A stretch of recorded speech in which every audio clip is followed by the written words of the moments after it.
When big names speak. My name is Leda Kasingo. I'm a current Deputy Speaker of the National Assembly. This is Sam Shivute, a transformational coach and the Commissioner of Namibia Revenue Agency. Hi, I'm Marlies Horn, Group Executive, Brand and Corporate Affairs at Capricorn Group. Good day, I'm Johan Muller, the CEO of Cricket Namibia. My name is Hilda. That's really what I like to be known as. And I work in communications and media in the country. Actually, I'm just really an entrepreneur. And I'm Leon Joost. When big names speak. Hi, this is Helena Motsing. Hi, this is Pietro Tyitende. My name is Sven Thieme. I'm the Executive Chairman of the Alta Van Dis Group. This is Ricardo Manetti. Hi there. My name is Agnes Chongarero. I'm the Minister in the Ministry of Sport, Youth and National Service. This is Sebastian Deitunga. My name is Sarah Kugongerwa Madila. My name is Nangolo Mbumba. They speak to Desert Radio. The bold voice. This is Albert Ulenga, a.k.a. Kota Moshe. Hi guys, this is Shuna K, actress, media personality and entrepreneur, as well as mom blogger and influencer. Hey, this is Big Ben. Hi guys, this is CJ The Connect, the CEO and co-founder of Chomi Bites. Hi everyone, this is Ndilo Kelwa Ntengwe. I'm an intersectional gender justice activist, an author and an entrepreneur. You are listening to Desert Radio. Desert Radio. Desert Radio. Desert Radio. And you're listening to Desert Radio. 95.3. On 95.3. 95.3. Keep it locked. 95.3. Kukutaka pena nyokomba. Ate kukutaka pena nyokomba. Ponidile umema. Apena gona chamba. On 95.3 FM, The Bold Voice, Desert Radio. Unfiltered. Our own state has had great growth in policy and legal reform processes that has also brought the sodomy law under review within the LRDC, and also that this particular law has reached a parliament. Current. If you don't have competencies, the right ways of appointing all these people, except maybe for the minister who's a political appointee. But even then, the minister is not going to breathe down instructions that go contrary to the purpose of the enterprise. Impactful. That's the whole point of this discussion today, to see if the laws that have been created in this country are actually consistent and compatible with the language of the Constitution itself. And that is the work of the justices. All in one space. The 40-minute run. Exclusive to Desert Radio. Good day and welcome to the rerun. This is where we give you a recap of interesting conversations we had during the day. The past weekend has been a hive of activity with various political parties involved in ground mobilization as the campaign trail heads up. The Swapo Party was in the mix, informal settlement where Politburo member Topi Opindi rallied supporters to be united ahead of November 27th when the polling began for presidential and National Assembly elections. Here's a disgruntled resident of the mixed informal settlement outside Windhoek slapped the Swapo branch coordinator Bonifacius Munongo. In another part of the country, the Popular Democratic Movement had their rally at Okakarara while the Independent Patriots for Change flexed the support they had in the north. Behind the scenes of this last week, Rosa Namises threw her head in the ring for the position of the presidency. To unpack the political hive going on, we spoke to political analyst Ndumba Kamwanyah and Rui Tyitende.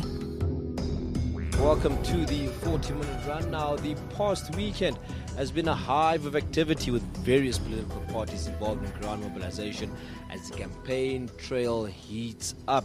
The Swapo Party was in the mixed informal settlement where Politburo member Toby Opindi rallied supporters to be united ahead of November 27th when polling begins for a presidential and National Assembly elections. Here, a disgruntled resident of the mixed settlement outside Windhoek slapped the Swapo branch coordinator, Bonifacius Munongo. On the other hand, that resident expressed dissatisfaction over a lack of service delivery to the party leaders addressing the community where 4 women candidates are running in so far, with the latest entrant being social activist Rosa Namises. And then we had the Popular Democratic Movement holding its election rally at Okakarara on Saturday. Party leader Makeni Vanani addressing that rally, the IPC and their leader Panduleni Itula being in the northern parts of the country. So a lot happening in terms of politics this weekend. And just quickly to break it down for us, we are joined by analyst Ndumba Kamwanyah on the line. Doc, to you, thank you so much for making some time for us. A lot happening this weekend. Can we say the tone has been set for November 2024? Exactly, 100%, yes. We are deep into the campaign, and it is getting interesting as we, march towards November 27. So the campaign is with us. Indeed. And for the Swapo Party, perhaps we'll start with them because I'm sure most eyes are on them as well. Things not looking too good. That slap, to a branch coordinator, but not resulting from anything else than the disgruntled resident being dissatisfied with a lack of service delivery to the party leaders. That says something about the performance of the Swapo Party, doesn't it, if it results to that? Yes. The Swapo Party is... the burden is on the Swapo Party because it is the ruling and governing party. They have to defend what they have achieved and what they have delivered. So the pressure is huge on Swapo, more in particular in terms of the current economic hardship and situations and difficulties. We must not normalize violence. Violence is violence. But what I can say that that slap has a strong message to political parties and more in particular to the Swapo Party for what it has done and what it did not do. Picture the context here. The slap happened in a mixed settlement, which we know that that settlement is faced with a lot of challenges, sanitation, everything that you may mention, and that the slap happened at a Swapo rally, and the slap was towards a person that was wearing a Swapo color. The Swapo color is a revered color. A Swapo rally used to be a revered color, but you don't see that anymore, that thing happened. So that context in itself tells us a lot, and that slap represents a lot of frustration from a lot of people. So it is actually a message to tell us that things are not well, and that's why you have seen people even on social media cheering that slap. And the Swapo Party not officially commenting on that slap and on that incident, a missed opportunity perhaps? It is a missed opportunity. I think not only the Swapo Party, all other political parties, that we must condemn violence, that we should not let things get out of hand, despite the frustrations and the suffering out there. So I think it is a missed opportunity for the party to remain silent. But you just imagine, I think they are also finding it difficult because if they comment it, because they know that there must be a backlash because of it will put them in a negative, it will ignite the debate that they have them not delivered, that slap was because of the frustration. So they want to trade maybe carefully. Maybe they will comment later on. Or maybe they will open a case, I don't know, more in particular the person that was the victim. The Popular Democratic Movement holding its election rally at Okakarara on Saturday, going back to what most of the people are saying, it's based in the Herero communities. It's always been accused of being a tribal party. Yes. As they're moving towards November 27th, should they be wary of what the IBC is doing, perhaps in fear that they might take their position? Well, right now, because of there are a lot of things happening, more in particular with new political party, including the IPC and the LPM, each political party, they are trying to make sure that they guard off against their support base. So that's what you are seeing, that they are going to where they know that they are popular and making sure that nobody should make an inroad there. So that is really just to try to seal off, to make sure that other parties should not penetrate those areas. I think that's the strategy there. Indeed. And perhaps just your thoughts on what we saw on Thursday and on Friday. Rosanami says adding her hat in the ring to become a fourth woman candidate running in this particular election. Yes. Tides changing in terms of gender balance in politics? Well, it's a welcome move that we are seeing female candidates bold enough to contest. What is really happening is the landscape, the political landscape in which we find ourselves, that it is a fertile ground for anybody to stand. This is because of the voters are angry, the voters are frustrated, the voters seem to want change or new direction. So because of that, I think it's providing a fertile ground for anybody to try to throw their head into the mix and see if they can, test the current situation. Yeah, I think the environment is creating that, or is enabling that space for a lot of people to stand as independent candidates. So that in itself is suggesting that our political landscape is no longer as it used to be. So it is going to be a very competitive election. So we will see come November 27. Indeed. Doc, just before we do let you go, it's exciting times for politicians and perhaps maybe too exciting for the politicians themselves. What should they be wary of in this so-called silly season? Well, come again? What should politicians be wary of in this so-called silly season? Well, one is they must learn from that slap that they have to be sensitive because the voters are angry and that they must match their manifestos, their campaigns to the reality on the ground.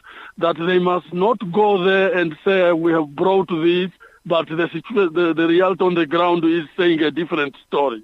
So they must be careful in terms of what they are promising, because it will come back and haunt them. But more in particular, being sensitive to the economic situation on the ground, and also maybe admit failures.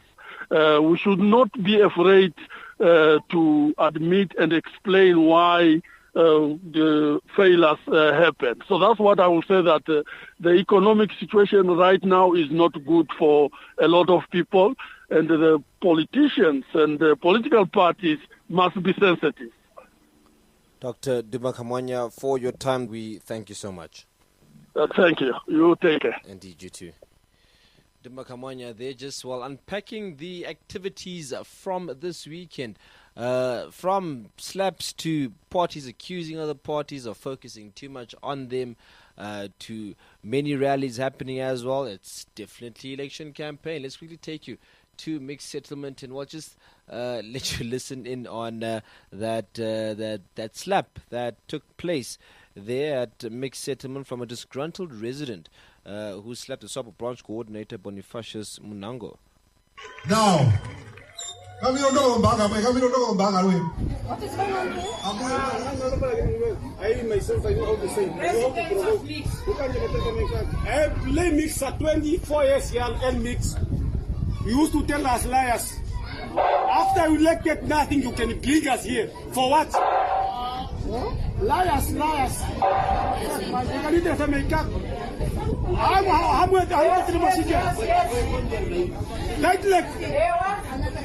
Liars is liars.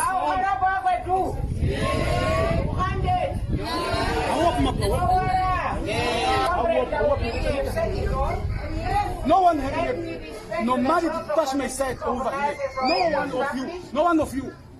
Far from my side. Far from my side. Far from my side. They can either make up. And the issue is that who are on the 2024 who are on we the are going for national we are tired from your liars. What is more important than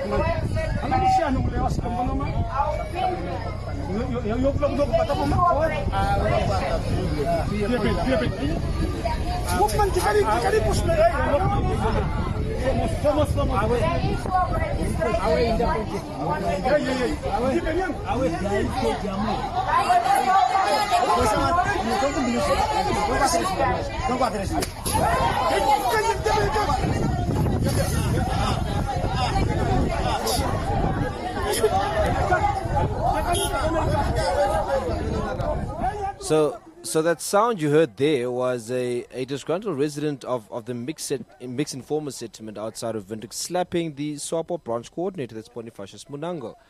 The disgruntled member was seated sort of outside the tent, the near fence, complaining about how over the years the leaders in the settlement, the council have constantly been lying to them, no service delivery, and it got into a scuffle of some sort where he was being ushered out of the leadership of the Swapo Party, which included the likes of Bonifacius Munango, and I think there was more of a disagreement between the two of them, and it erupted in him slapping Munango.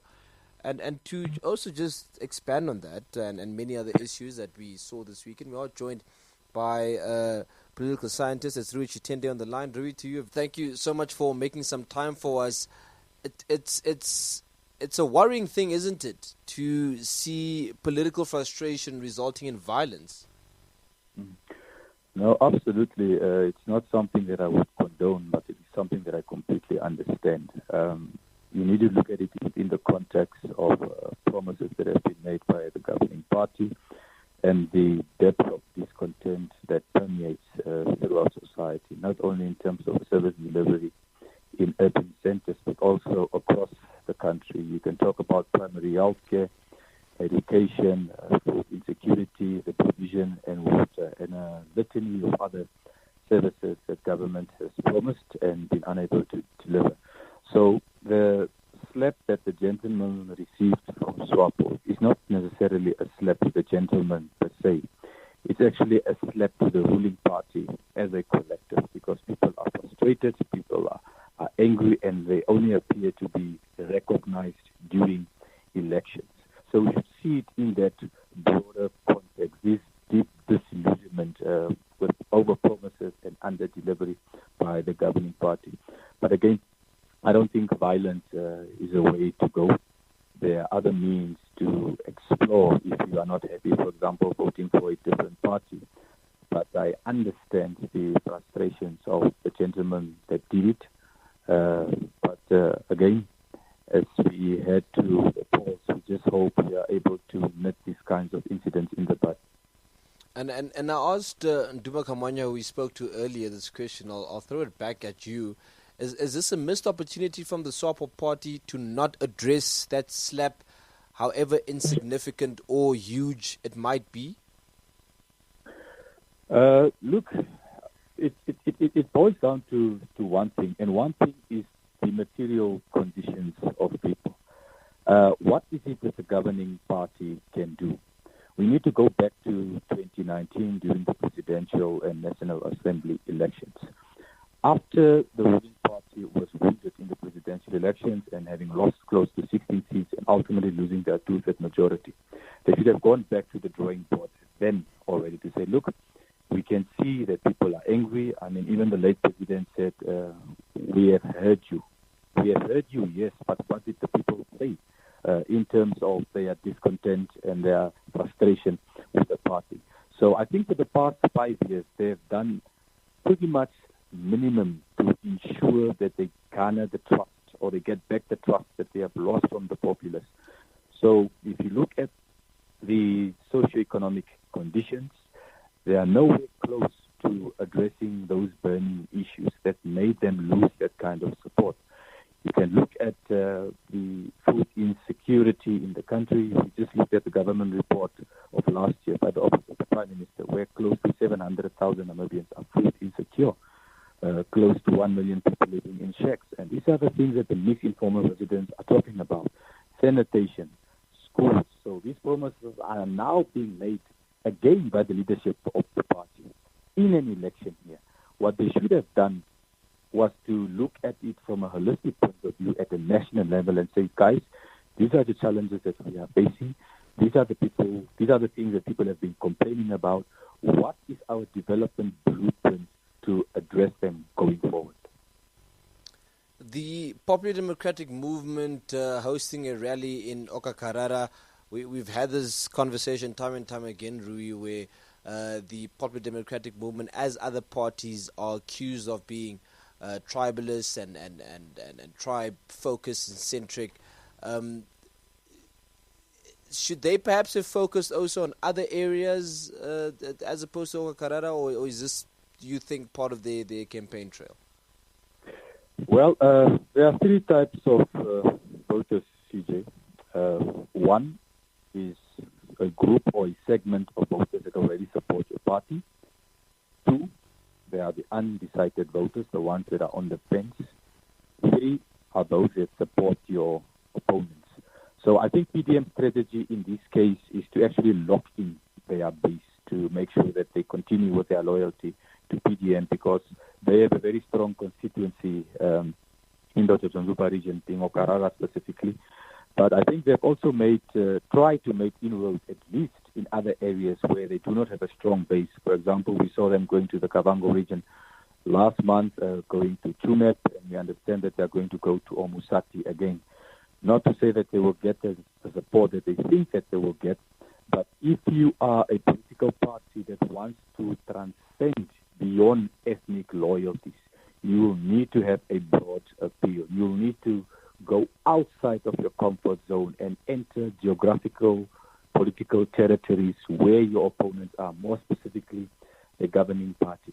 And in those areas, it will be quite difficult to do so, because remember, a majority of Namibians are quite ethnic conscious when it comes to politics. So despite the fact that we have vibrant laboratory of ethnic identities, people tend to identify with a candidate, with a political party, first and foremost, on the basis of ethnicity, which is a very unfortunate thing, but it is a salient issue in African politics. Should they be worried at all by the flexing of the Independent Patriots for Change with their new fleet of buckies as they campaigned in the north and supporters coming to their campaigns en masse? Is this a worrying thing for the PDM? Absolutely.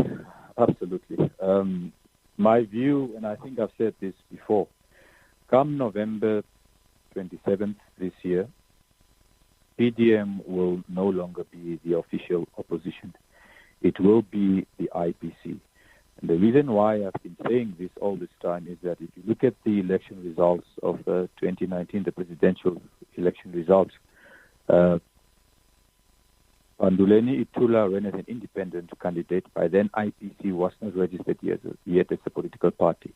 And he garnered over 200,000 of the vote compared to Swapo's candidates of 500,000 and above. McHenry Benani, representing the PDM, got something like 45,000. And the seats that they got in Parliament increased exponentially. I think there were 4 seats previously, and they got 16 seats. So the people were like, okay, IPC is not registered as a political party. Who do we vote for in the parliamentary elections? And that was a sort of protest vote that was not supposed to go to Swapo and did not go to Swapo and went actually to the PDM. So PDM benefited from that discontent against Swapo because IPC was not a registered party by then.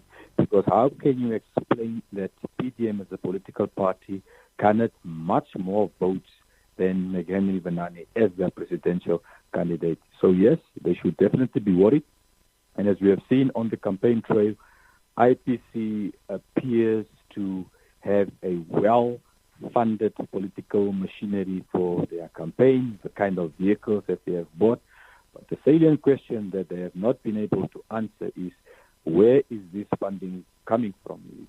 You cannot see yourself as a government in waiting, and you're not being transparent about your sources of funding, because it sets a bad precedent for a political party that sees itself as a government in waiting, because the very same things that they are accusing Swapo of doing is exactly what they are doing now, and that will not bode well for a party that preaches about transparency, the rule of law, and constitutionalism. 8:45 is the time now on the clock. We are in conversation with the political scientist, that's Tyitende. We are breaking down what happened this week in a hive of political activities, really, as campaigning season has properly started right now. Rui Itula warning Swapo against intimidating opponents and also condemning the Swapo Party for allegedly saying that his party is led by imperialist agents, because the IPC leaders studied in the UK, while some Swapo leaders also studied in the UK and the US.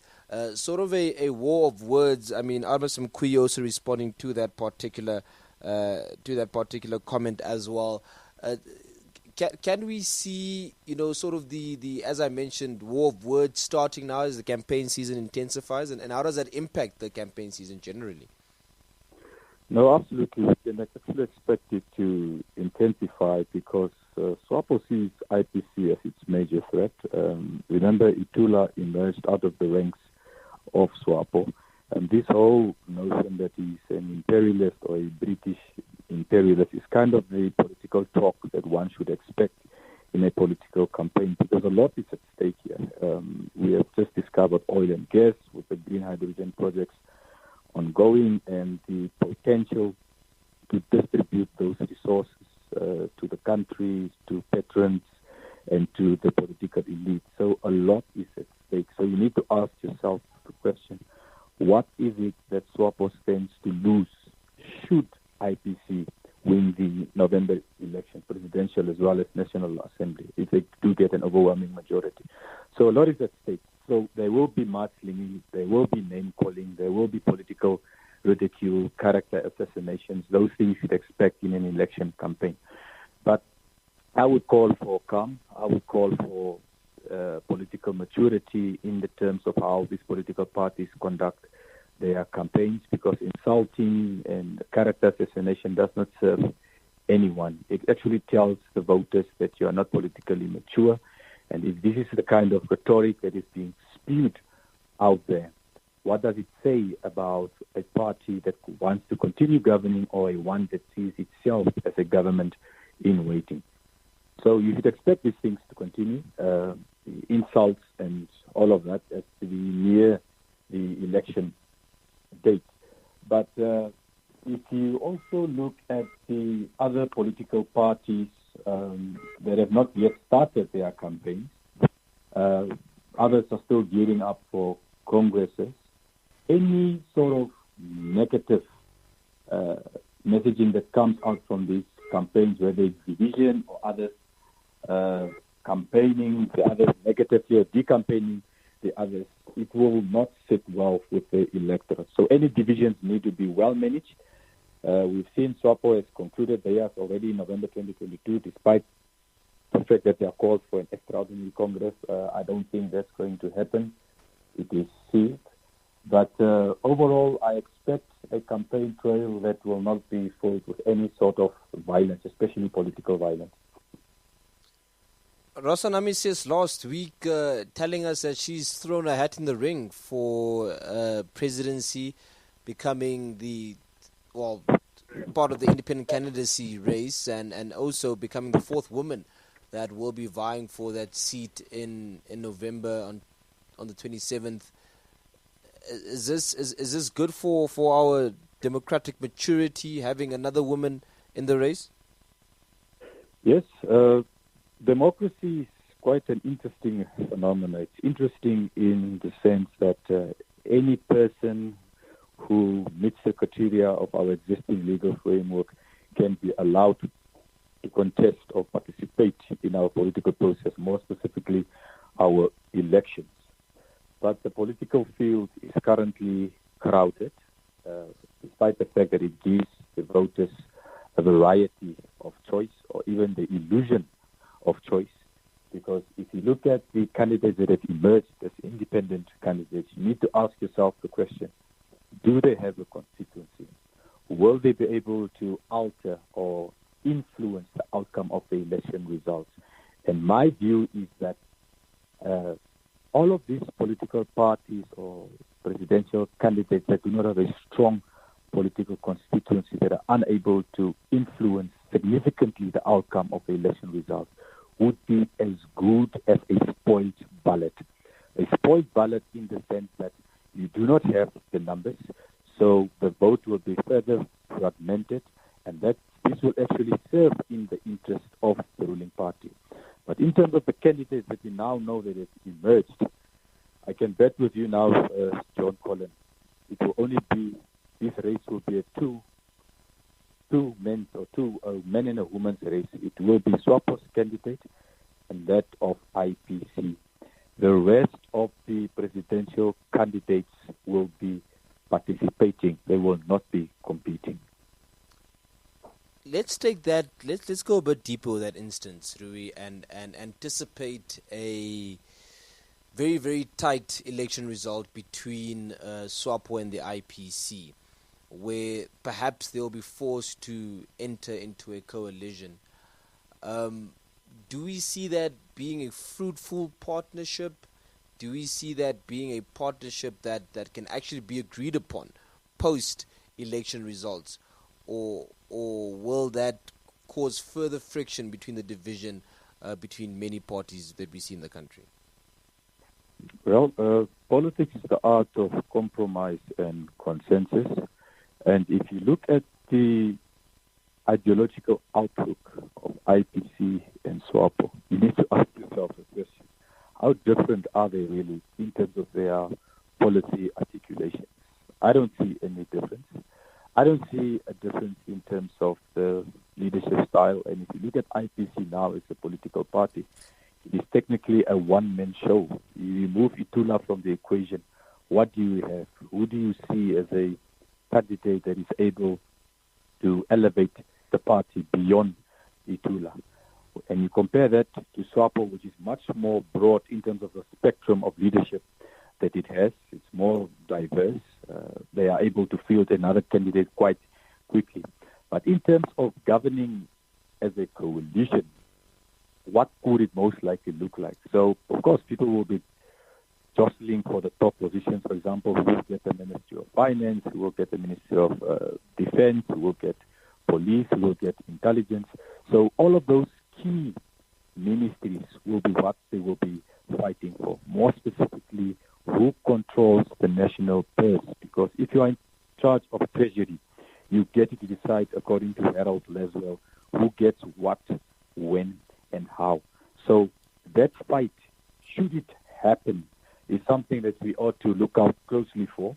But more importantly will be a coalition agreement that will need to be agreed upon by these two parties should they enter into a coalition. They also need to consult their constituents to say, look, this is necessary for the sake of the country. We are entering into this grand alliance to ensure that we adhere or we appeal to the interest of society. So it's the nature of a democracy. We did not get an outright majority, so we need to form a partnership to govern. But whether that will happen or not and how it will play out, we will only really know once it actually happens. Well, very interesting insight there from you, Rui. We do thank you so much for making some time for us. It's been very, very busy this week, and I'm sure we're about to see more of these weekends as we approach November 27th. But for your time, always a pleasure. Thank you very much. Rui Tyitende there, just unpacking, well, what was an interesting weekend. The Swapo Party was live in the mixed settlement. They got a bit of defiance from residents right there. The Itula camp was out also in the north. They flexed their fleet of bakkies as they campaigned for votes ahead of the national elections in December. They warned the Swapo Party against intimidating opponents and further saying that he is condemning the Swapo Party, that's Pandleni Itula now, for allegedly saying this party is led by imperialist agents because the IPC leader studied in the UK. The PDM was in Okakarara as well. On Thursday, we got the message that Rosanami says added her hat into the ring also. So man, silly season has started. Exciting times have started. And this is election campaign season 2024.